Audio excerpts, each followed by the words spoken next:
Olá, seja muito bem-vindo ao Lead Link. Eu sou Bruno Meyer. E eu, Ana Paula Couto. Neste episódio, vamos falar do universo das franquias. Modelo certo para alavancar os negócios? Ou nem sempre é assim?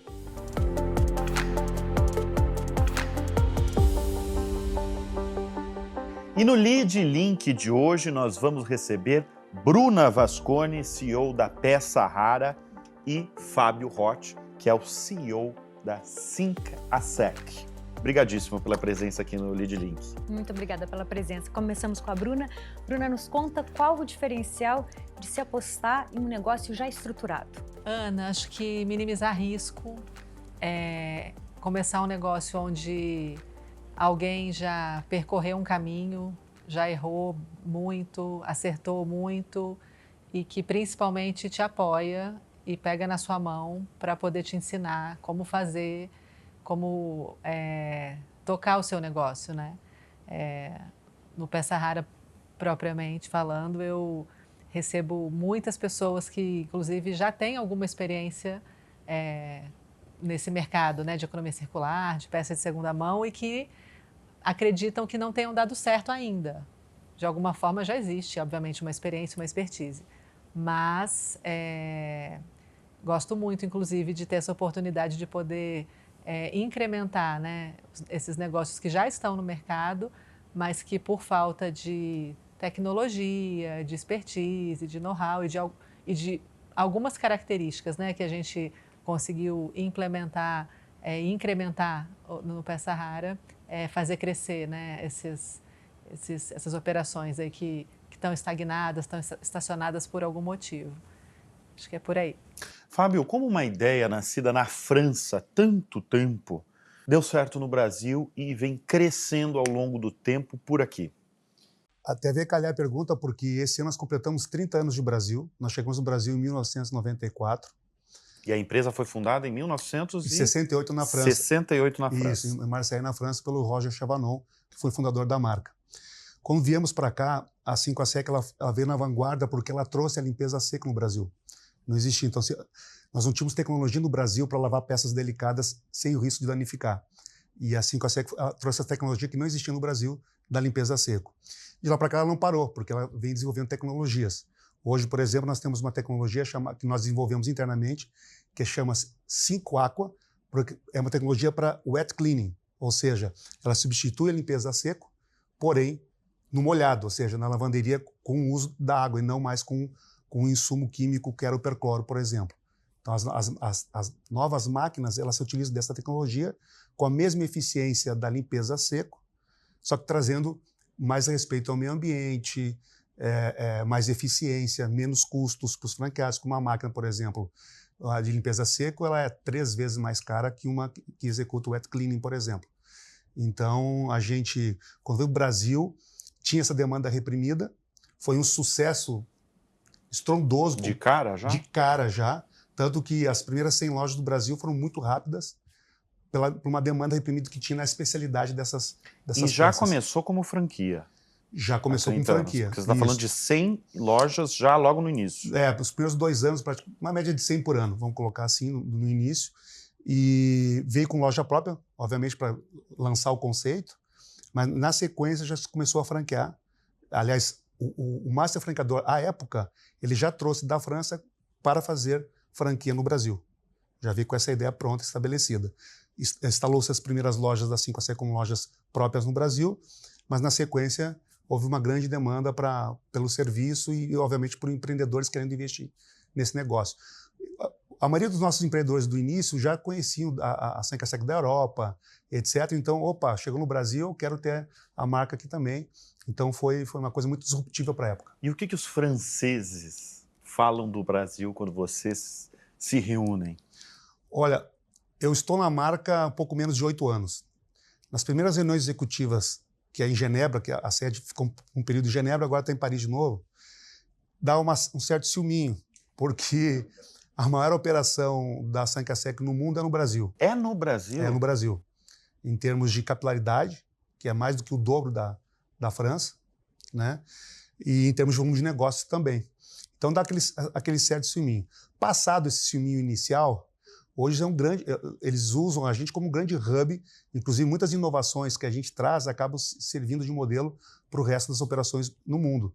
França, Espanha, Portugal, por aí vai, né? Então é um grande parceiro. Então eles estão sempre vindo para cá aprender conosco, apesar de nós sermos o master franqueador da marca, que é lá em Paris. Como é que vocês explicam o sucesso de o Brasil ser o maior mercado da 5A-SEC? O brasileiro tem uma veia empreendedora muito grande, né? Nós temos um país com dimensão continental. Se pegar a França, quantas Franças cabem aqui dentro do Brasil, né? Por exemplo. Então, isso facilita muito. E um outro dado que facilitou muito e ainda facilita é que, por exemplo, quando a gente pega a penetração nos serviços recorrentes de lavanderia na Europa, nós, dentro da população economicamente ativa, a gente está falando em torno de 30% a 35% da população tem uso recorrente de lavanderia. Não se usa em casa, nem se tem espaço para isso, né? E no Brasil nós falamos uma penetração em torno de 5%, 6% dentro da população economicamente ativa. Então tem muito espaço para crescer. Agora você imagina em 94, 30 anos atrás, é praticamente nichado, né? Não tinha. E tanto é que hoje, quando a gente verifica, por exemplo, o mercado americano também tem uma penetração alta, só que lá é um modelo um pouco diferente do europeu, que é o mais o autosserviço, o americano. E aí muitas marcas surgindo de 2018 para cá, estou falando de mais de 30 marcas de autosserviço, estão se estabelecendo marcas nacionais, basicamente, né, empreendedores nacionais, que estão precisando franquear, ou seja, tamanha demanda que tem no país para crescer em termos de uso do serviço recorrente, né? Várias marcas. Então, a 5A-SEC nada de braçada nesse sentido, porque ela é uma referência de qualidade, ela é top of mind, né? Nós temos processos exclusivos, serviços exclusivos que a concorrência não tem, que a gente desenvolve dentro de casa, sempre pesquisando, desenvolvendo para oferecer um tratamento têxtil, porque não é à toa que a gente usa nosso slogan é Textile Expert. A gente tem que ser especialista no tratamento têxtil para oferecer um serviço de qualidade ao nosso consumidor. Não, e falando de empreendedorismo, a gente estava inclusive conversando que tem uma realidade, uma evolução brasileira, né? Porque há 10, 15, 20 anos atrás, a gente tinha uma massa de brasileiros que queria passar em concurso público, né? Era o sonho, a meta, porque o concurso público dá estabilidade, garante por um período ali um bom salário. A realidade mudou radicalmente. E é uma coisa que vocês devem perceber isso diariamente no trabalho de vocês, né? O interesse de uma massa de brasileiros que quer empreender e muitas vezes o empreendedorismo vem do meio, pela franquia, né? Bruna, você percebe isso quando você recebe novas pessoas aí interessadas em pegar uma franquia sua? Muito, Bruno. O que essas pessoas costumam dizer para você? A gente recebe muitas pessoas em busca de uma recolocação, por exemplo, não porque sejam mal sucedidas ou, enfim, já percorreram muitas vezes um caminho, são bem-sucedidos na profissão que escolheram inicialmente, mas que querem empreender, querem trabalhar para si, querem desenvolver o próprio negócio, querem ser empreendedores ali de algo que, poxa, se eu sou tão bom, tão boa e trago tanto resultado para a empresa onde eu trabalho, por que não fazer para a minha própria empresa? E aí essa minha própria empresa não necessariamente tem que ser algo criado por ela. Ouço isso muito, assim, por que não minimizar parte desse risco? Porque empreender exige coragem, exige escolher quais os riscos que a gente vai correr, né? E, então, assim, é uma responsabilidade muito grande. Mas ouvimos muito, assim, dentro do nosso grupo aí de franqueados, temos muitos exemplos de pessoas que optaram pelo empreendedorismo através do franchising, dentro de uma franquia, por conta dessa segurança que um negócio já consolidado, testado, estruturado, traz para essa pessoa, né? Se me permite, para corroborar com a Bruna, também tem a questão de ter uma segunda fonte de renda. Também. Às vezes a pessoa está num trabalho, num Exato. Às vezes emprego o marido, a esposa e tal. Um resolve, olha, eu seguro as pontas aqui. Isso. E um dos dois empreende. Verdade. Para a gente ter uma segunda fonte, né? Então, ou seja, por mais que uma franquia ela minimize o risco de insucesso, da taxa de insucesso, sempre tem o fator de risco, porque tem uma boa parte do sucesso está atrelado à execução do próprio franqueado. Exatamente. Né? Então, quando tem esse fator em jogo, então vamos testar o modelo, realmente vai dar certo. dando certo, eu também saio do meu e a gente vai empreender totalmente. Verdade. Então, tem isso aí também. Temos vários exemplos. Assim. Outra questão que acontece muito é assim, eu tenho capital investido, está me rentabilizando tanto no mercado financeiro. Quando a gente verifica, por exemplo, a rentabilidade, vou pegar a minha empresa como exemplo, uma 5A ela pode te rentabilizar acima de 3% ao mês, o capital investido. Então, assim, quais aplicações sem tanto risco, mais moderadas, que vão te dar um rendimento de 3% ao mês? Quase nenhuma. Não, mas 3% ao mês você diz o quê? E na média? É uma média 2,8%, 2,6%, até 3% de rentabilidade do capital que você investe. Se você aplicar esse dinheiro no mercado financeiro, vai te dar menos. Uma renda fixa hoje está na casa de 1%, um pouquinho menos. Com a taxa de juros agora baixando, 10,75%, o Copom já sinalizou que deve, no mês de abril, descer mais 0,5%, né? Então a pessoa também avalia, poxa, eu não sou investidor agressivo, eu sou mais para moderado conservador. De repente, quem sabe, se eu empreender, eu tenho chance de ter uma remuneração de capital melhor, etc. Então, são aspectos que muitos empreendedores levam em conta na hora de procurar uma rede de franquia, por exemplo. Eu queria saber, mas como se garante isso? Como garante que o negócio seja lucrativo para o franqueado e para o franqueador? Bom, nosso modelo é amplamente testado. Nós temos mais de 60 anos de mundo e só no Brasil são 30 anos. Então nós temos ali, não uma receita de bolo, mas a gente tem alguns atalhos aqui que a gente vai instrumentalizar desde o momento que o franqueado se soma a nós, com a transferência desse know-how, e um suporte e acompanhamento para que ele atinja dentro de um business plan desenhado, primeiro o break-even dele e depois o retorno do investimento, certo? Então a gente costuma dizer, até vou parafrasear meu amigo Denis Santini aqui da AMD, que ele lançou até um livro recentemente agora, os 7 Frank Hábitos, né? Que ali são, ali não chega a ser uma receita de bolo, mas se a gente seguir aqueles princípios, basicamente, a taxa de sucesso vai ser muito grande. Então, se ele trabalhar com uma boa assertividade de georreferenciamento, ou seja, no ponto certo, com o público certo, seguindo as melhores práticas que se tem, né, uma gestão de custos eficiente também, ele vai atingir, porque essa é a média da rede. Por exemplo, nós fizemos, todos os anos, nós medimos o DRE dos nossos franqueados para ver como é que está a lucratividade média dos franqueados, né, como é que está a taxa de ocupação, o que a franqueadora pode apoiar, tanto na gestão do franqueado quanto parcerias. Né? Por exemplo, eu tive uma reunião semana passada com um grande grupo de hipermercados do país, fechando uma exclusividade para dar preferência dentro do nosso segmento, dentro desses empreendimentos. Então, a gente consegue ter premissas de negociação melhor para a taxa de ocupação, custo metro quadrado, etc., para que o franqueado atinja esses patamares que eu relacionei agora. Bruna, quais são as projeções para a Peça Rara em 2024? Eu sei que vocês fecharam em 2023 com mais de 153 lojas comercializadas. Isso. Chegamos agora no primeiro trimestre em 165.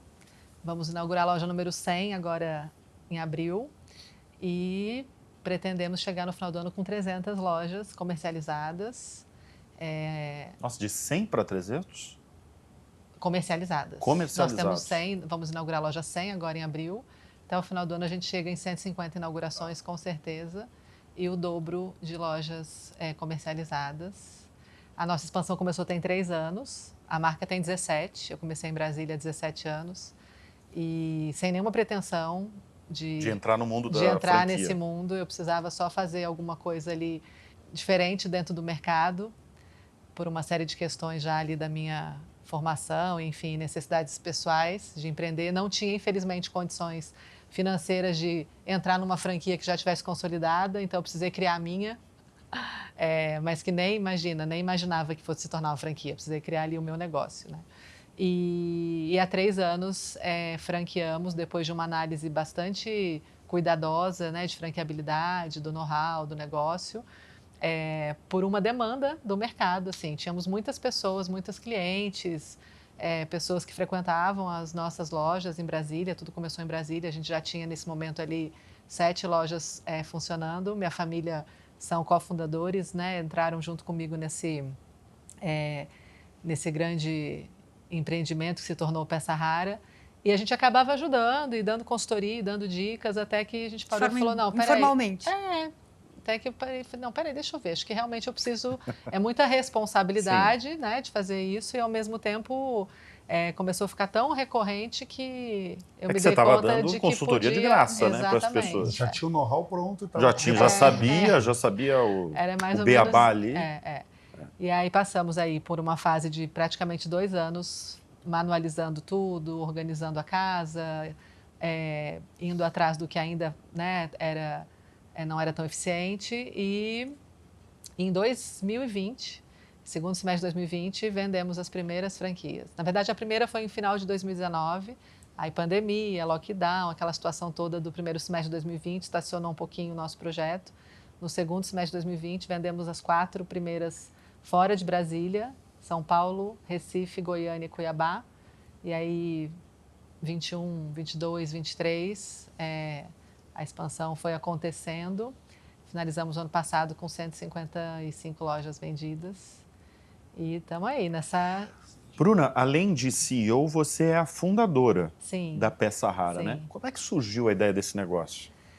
De uma necessidade muito real, assim. Eu fiz psicologia e eu me casei nova demais, eu acredito. 19 anos eu acho que é nova, né? É nova. Meus pais foram para o Peru e eu não quis ir, quis ficar. Estava começando a faculdade aqui, tinha um namorado, não vou, e bati o pé. Eu sempre fui, acho que, um pouco precoce nas minhas decisões e acabei ficando. Então, me casei aos 19 anos, fiz psicologia. Ao longo desses anos de curso aí de formação, precisava...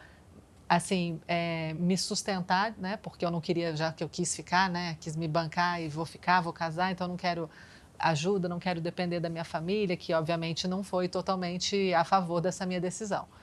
Então eu vendia muitas coisas, assim, para poder pagar a faculdade. Tive meus 2 primeiros filhos, Davi e Sofia, com 20 e 21 anos. Então, jovem também. Então, assim, um pouco precoce nas minhas conquistas, digamos assim.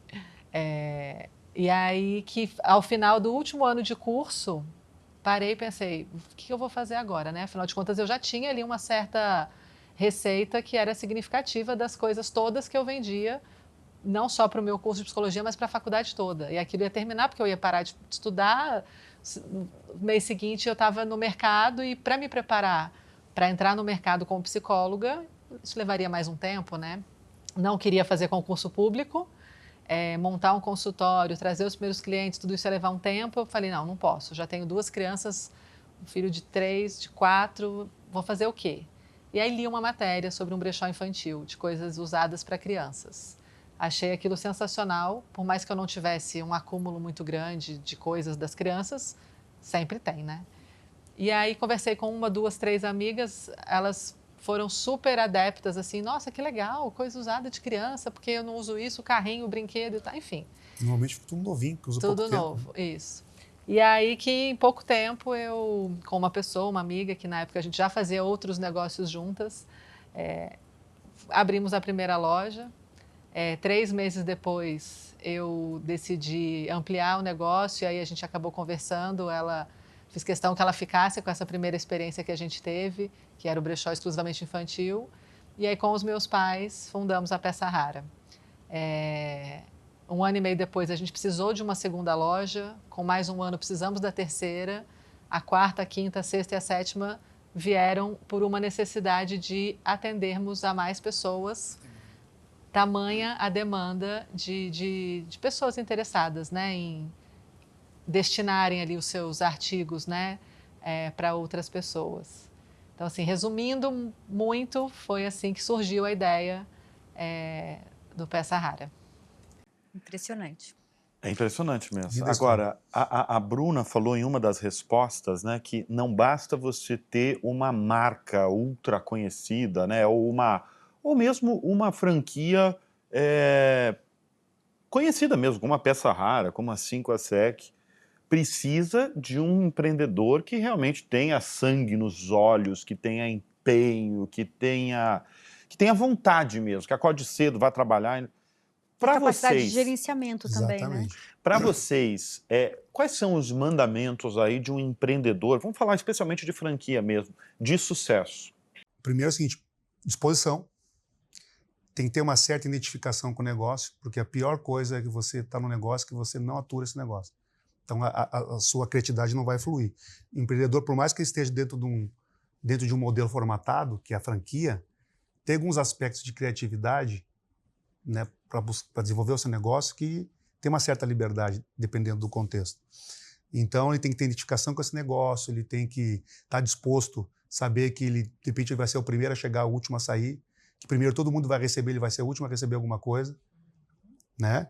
Ele tem que ter esse desprendimento, porque empreender, pessoas que olham de fora parece que é fácil, né? Sim. Olha para a Bruna e diz, nossa... Vê o modelo de sucesso e acha que aquilo aconteceu. Caiu do céu, né? Mas com certeza muito trabalho por trás. Veja bem, ela falou 2 anos ali só para questão de manualização, etc. e tal. E é um trabalho árduo, não é fácil. Né? Você tem toda uma responsabilidade com o franqueado. Você não pode colocar ele numa furada, né? É um modelo testado que vai dar certo e tal, para passar o know-how. Então, ele tem que ter assim, aspectos de gestão, ou ele tem que gostar de aprender, ele tem que ter flexibilidade, porque eu brinco aqui, eu falo assim, olha, quando você assina um contrato de franquia, você está contratando, entre aspas, um patrão. Por que entre aspas? Porque o CNPJ é dele, mas a marca não é. Então, como tem uma marca, ele tem que seguir algumas normas, alguns processos, que não é ele que decide no primeiro momento. Então, ele tem que saber seguir regras. Tem que ter esse perfil de seguir regras. Ele tem que ter o sentido de parceria também, que ninguém constrói nada sozinho. Então, tem que ter uma troca. E tem que saber também que, dentro do modelo de franquia falando, ele não é o barco do franqueado e o barco da franqueadora, é o mesmo barco. E todos têm que remar para o mesmo lado. Então, essa troca de informações, por exemplo, nós lá temos vários comitês. Além do conselho de franqueados que nós temos comitê de marketing, comitê operacional, que é questão de loja, operação, questão técnica. A gente tem comitê de inovação, sempre com a participação dos franqueados, que a gente procura construir a várias mãos. Obviamente, o mediador ali é a franqueadora, se deixar solto também, cada um quer de um jeito, né? Então, a gente faz estudos de mercado, pesquisa com consumidores, etc., para direcionar os trabalhos. Então, se o empreendedor tem essa visão da flexibilidade, de estar envolvido com o negócio, acho que são requisitos básicos para ele aumentar a chance de sucesso dele. Bruna, como que mudou o olhar para os brechós? Como foi esse ponto de inflexão de mudança de estratégia? De roupa usada, roupa barata, para roupa desejada? Eu acredito que ao longo desses 17 anos e nesse tempo outras empresas e outras pessoas, outros players surgiram no mercado fazendo excelentes trabalhos dentro de economia circular no nosso país.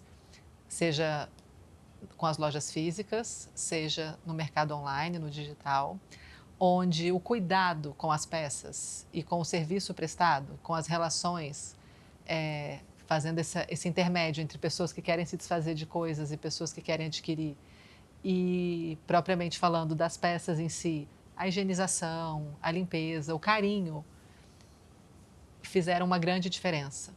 Como eu disse, eu não sei se foi aqui no nosso papo já ou ali fora, para mim todo brechó é válido, todo espaço, toda loja, todo mercado, toda feira que vende peças de segunda mão tem o seu valor, porque eu sou muito apaixonada por isso.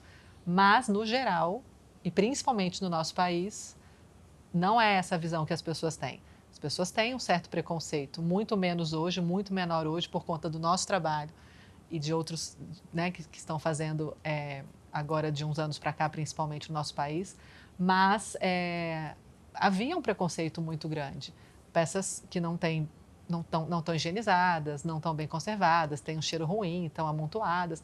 Então, assim, no nosso caso especificamente, lojas grandes, setorizadas, organizadas, limpas, atendimento, enfim, são alguns dos ingredientes, sistematização, organização, uma via de mão dupla onde a gente tem uma parceria com as pessoas que trazem as peças para a gente, não é uma coisa impositiva do tipo, vou comprar um lote de peças por um valor X e vou vender por um valor muito maior, que tudo bem, isso funciona também, ainda existe no mercado, mas que no nosso caso a gente veio com um incremento, né, digamos assim, de precificação, em comum acordo, onde as duas partes ganham e quem mais ganha é a pessoa que está comprando essa peça de segunda mão por um valor que é justo e que é um bom negócio que ela está fazendo, enfim. Então, são várias coisas, são vários ingredientes que não são nada criativos, digamos assim.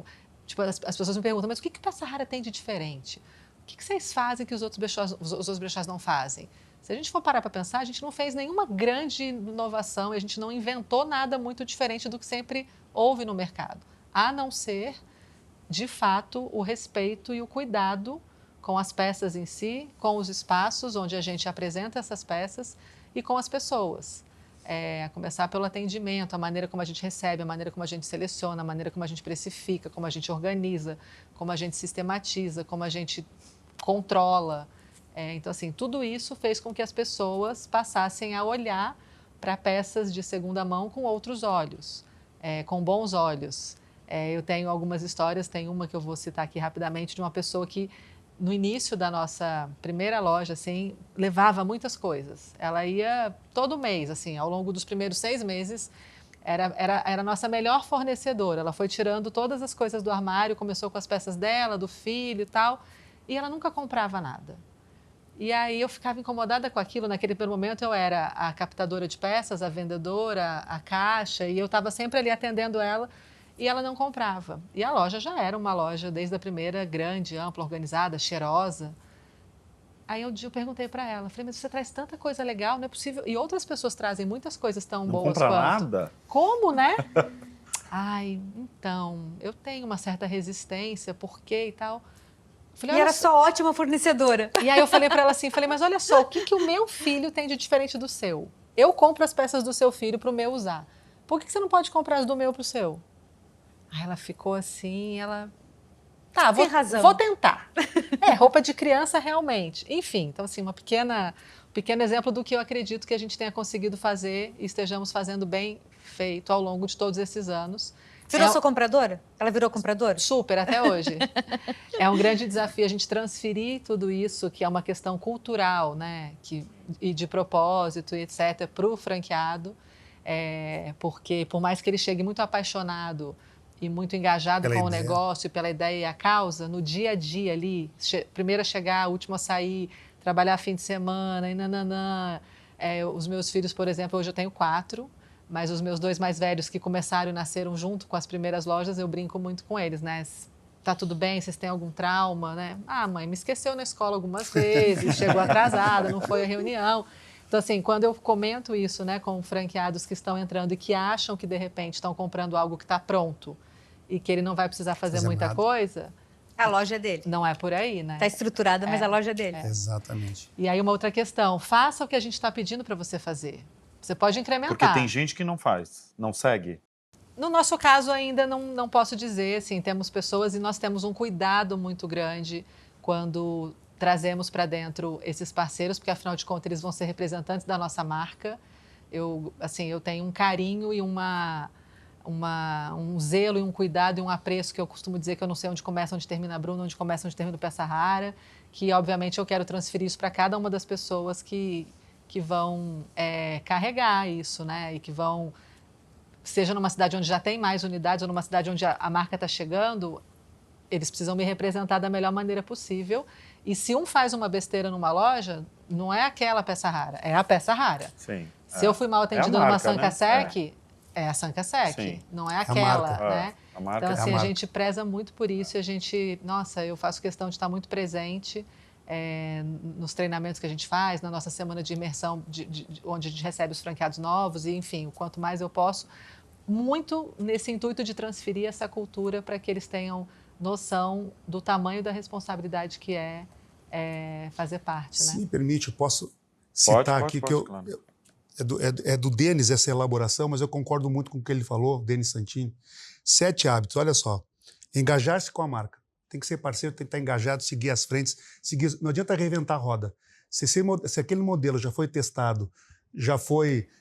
Está consolidado. Já erramos, né? já acertamos, como a Bruna falou. Então, assim, segue, evita os erros, porque, né, acho que a maior sabedoria é aprender com os erros dos outros. E você não repetir os mesmos erros. Então, engaja com a marca e vamos lá, vamos construir juntos. Se estiver engajado, você vai ter mais sucesso com certeza. O segundo hábito seria trabalhar em equipe com o franqueador. O franqueador é a tua equipe, né, na parceria. O terceiro, motivar e valorizar a sua equipe. Porque, por mais que eu seja o franqueado, eu vou ter uma vendedora, eu vou ter um técnico de operação de loja, vou ter alguém no atendimento, etc. Essa equipe tem que estar motivada, ela tem que entender que ela faz parte de algo maior, né, de uma marca nacional, internacional, etc., que o nosso principal ativo é o nosso cliente, o nosso consumidor, que tem que ser bem tratado. Por exemplo, algumas reclamações, nós temos o SAC e nós medimos lá o nosso NPS, né, nosso Net Promoter Score, satisfação do nosso cliente. Às vezes a insatisfação dos clientes são detalhes bobos, pequenos. Por exemplo, a pessoa chega com uma mancha e aí quem faz a recepção da peça já olhou que aquele tipo de mancha ele não vai sair.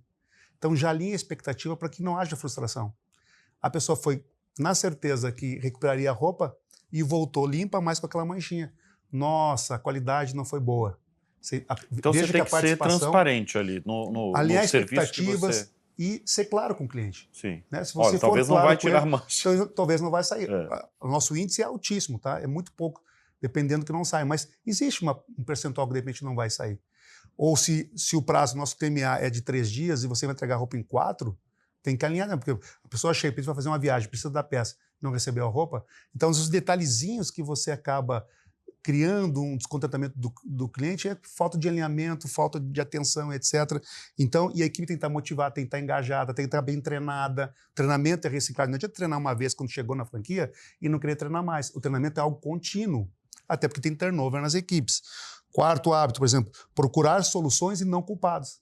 Muitas vezes ele está ali no negócio dele, se está indo bem, é mérito meu, porque a franqueadora me deu know-how, mas mérito meu. Agora está indo mal, a culpa é da franqueadora. Então, assim, procure soluções não culpadas. O quinto, já estou encerrando, desenvolver e investir em ações locais. Por mais que uma marca como a nossa tenha abrangência nacional e até internacional, tem ações da sua comunidade local onde você está inserido ali, no teu bairro, num centro comercial, etc. Você tem que fazer essa atuação aqui que vai ajudar muito o teu negócio e você vai ser parceiro da comunidade. Sexto, investir e reinvestir em capacitação. Foi o que eu falei do treinamento. Eu me adiantei. E o último é pensar grande. Que pensar grande, pensar pequeno dá o mesmo trabalho. É o mesmo trabalho, né? Agora, Fábio, qual que é o perfil do franqueado no Brasil? Quer saber do nosso ou do modo geral? Dos dois. Mas eu queria mais do modo geral. Você tem essa resposta do modo geral? Eu sei que você não representa você é uma importante empresa do setor, né? Exatamente. Olha, quando eu falo franqueado, porque já assinou algum contrato de franquia com alguma marca. Assim, eu já trabalhei em algumas marcas grandes aí de setor de franquias, né? Grupo Boticário, Pearson e etc. Tá? Wizard, né? E pode dizer assim, normalmente o perfil do franqueado de sucesso, eu acho que vou me ater nesse, né? É aquele franqueado que ele não se acomoda. Ele não acha que agora está bom, porque se acomodar, alguém vai passar daqui a pouco. O concorrente, o mercado, as exigências do consumidor, né? Uma coisa é a minha geração tem um hábito de consumo, frente a minha e a sua. As gerações que vêm, por exemplo, o meu filho já vem na geração do Google. A minha filha de 6 anos, eu tenho um filho de 28 e uma filha de 6. Só a diferença entre os meus 2 filhos de geração é muito grande em termos de tecnologia. Ela já nasceu assim, ó, entendeu? Dedinho pro lado e faz videozinho com 6 anos. A gente não deixa postar por muita disposição, mas ela gosta de brincar, de fazer. Então, assim, se ele se acomodar, ele não vai ter... Então, ele tem que estar sempre ativo, sempre inquieto. Tem que ser um franqueado inquieto, que pense em se desenvolver sempre, no caso, aprender, se capacitar, etc. E detalhe, queira crescer junto com o negócio. Porque quando ele acomodou, ele não vai ter sucesso. Mas eu queria focar mais no perfil mesmo. São mais homens, mulheres, a idade que, em geral, procura vocês. Tá, entendi. Normalmente, a gente tem aqui uma de empreendedores, hoje, a partir dos 30 anos. A partir dos 30 anos. Muita gente jovem chegando. Tá. Mas se eu pego uma década atrás, a faixa etária é um pouco maior, acima dos 40 anos, queria uma segunda renda, como eu falei, pedi para a esposa, um negócio para a esposa, depois o marido chegou depois, etc. Hoje, na nossa rede, 55% são homens e o restante mulheres. Só que está invertendo. A procura tem sido mais de mulheres ultimamente. E na peça rara? Mais mulheres. Temos homens também, temos jovens, temos mulheres maduras que querem se recolocar ou querem realmente fazer uma transformação ali de carreira. Temos algumas franqueadas com 50 mais, 60 mais, com muita garra, muita energia, com muita experiência e muita bagagem que, obviamente, facilitam e favorecem muito as suas operações, mas acho que, no geral, mulheres, embora tenhamos excelentes franqueados operando, nós temos muitos franqueados que trazem junto a mãe. A gente tem alguns exemplos de franqueados jovens que trouxeram as mães com suas experiências e suas bagagens anteriores para serem sócias ou para gerenciarem as suas unidades, ou a princípio eles começaram sozinhos, partiram para a segunda e terceira e aí trouxeram essa figura feminina para complementar, mas bem diversificado, assim, os nossos franqueados temos... O que é interessante, o que tem sido muito interessante e recorrente é o fato de que eles não vêm sozinhos, assim. Raro o franqueado que vem sozinho, ele vem acompanhado de alguém da família, da esposa, do marido, enfim. E o que facilita e favorece para que ele possa crescer junto, né? Porque no nosso negócio especificamente, acredito que na Sancasec também, e em todo o negócio em si, para que se cresça, a dedicação e o trabalho precisam acontecer numa proporção muito intensos, né? O que você costuma falar normalmente para eles, para motivá-los, dar suporte? Primeiro que eles não estão sozinhos. É um casamento que tem que durar para sempre, assim. Acho que um franqueado com uma franqueadora, pelo menos para mim, cada novo franqueado que chega, cada nova franqueada, cada novo grupo que a gente atende todo mês na nossa semana ali de imersão, eu me esforço muito para estar perto, para estar junto. Estou morando em São Paulo atualmente, a gente ainda faz os nossos cursos em Brasília. Faço questão de estar sempre lá, obviamente com outras pessoas que fazem tudo acontecer junto comigo, mas para mostrar justamente isso. A gente está começando aqui uma relação que precisa ser duradoura, que precisa ser para sempre, que tem que dar certo. Obviamente vai precisar haver uma dedicação de ambos os lados, mas a gente está aqui. Casamento. É um casamento. Então isso eu procuro deixar muito claro, não só no discurso, mas realmente na minha dedicação e faço questão de fazer com que todos os meus que fazem junto comigo tenham o mesmo comportamento e se desdobrem para que deem a mesma energia e dedicação. Porque aí eu entendo que o franqueado ele também já se sente numa postura de que, nossa, a entrega por parte deles é tão intensa. Estou nessa relação e preciso dar contrapartida. É como num casamento, ambos precisam fazer dar certo. Se um quer muito que dê certo e o outro não está muito preocupado, não faz a parte dele, a coisa fica meio... Eu acho que numa relação de franqueador e franqueado é a mesma coisa. E se não está dando certo, a gente vai lá e conversa também.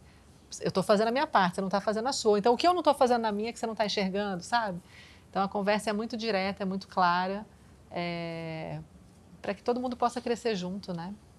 Olha só, a gente tem visto no varejo brasileiro, o varejo brasileiro está passando por uma grande transformação, né? Tem muitas empresas varejistas amplamente conhecidas que estão passando por sérias dificuldades, fechando lojas físicas, fechando inclusive centros de distribuição. Enquanto isso, a gente tem números aqui da ABF, né, um crescimento do setor, o último dado foi de 12,9%, estou falando do setor de franquias. Você acha que Bom, eu imagino já a resposta de vocês, mas eu quero levar aqui para uma discussão. Que a franquia é um caminho para o varejo? Não posso dizer que não, né? Não, eu já estava falando, eu já imaginava a resposta de vocês, mas eu quero abrir para discussão. Ele tem muito mais experiência, com 500 lojas. Porque você passou pelo varejo, né? Bem, sim, né? Passei pelo varejo. Olha, acho que é um grande caminho, acho que é uma avenida, porque o modelo de franquia ele tem uma peculiaridade que às vezes um grande varejista não tem, que é a flexibilidade. Você fala uma loja de cosméticos, você fala uma lavanderia, você fala um pet shop, você está inserido na comunidade. Você está no caminho da conveniência. As pessoas hoje têm menos tempo, certo? Então, se você precisa de um serviço, imagina São Paulo, que esse trânsito que nós temos aqui. Aí você tem que desviar 3 quadras da tua rota, você vai perder quanto tempo? E o tempo é uma coisa escassa hoje, no sentido de administração do tempo.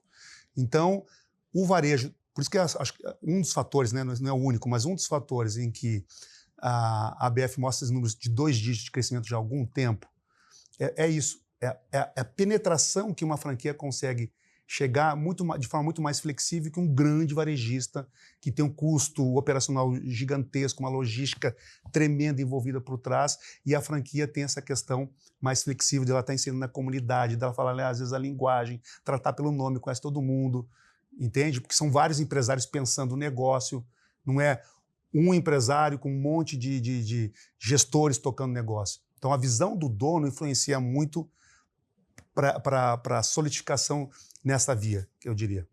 Muito bem. Muito bom. Muito bem. Olha, esse é um mercado aí de franquias que a gente gosta de falar porque é aquilo que a gente já conversou durante esse programa aqui, né? A gente percebe uma massa aí de brasileiros interessados em empreender, e quando você fala em empreendedorismo, muita gente, não é obrigação, né? Muita gente pensa em franquia. E a gente está aí com 2 lideranças aí nesse bate-papo muito legal. Obrigado, viu?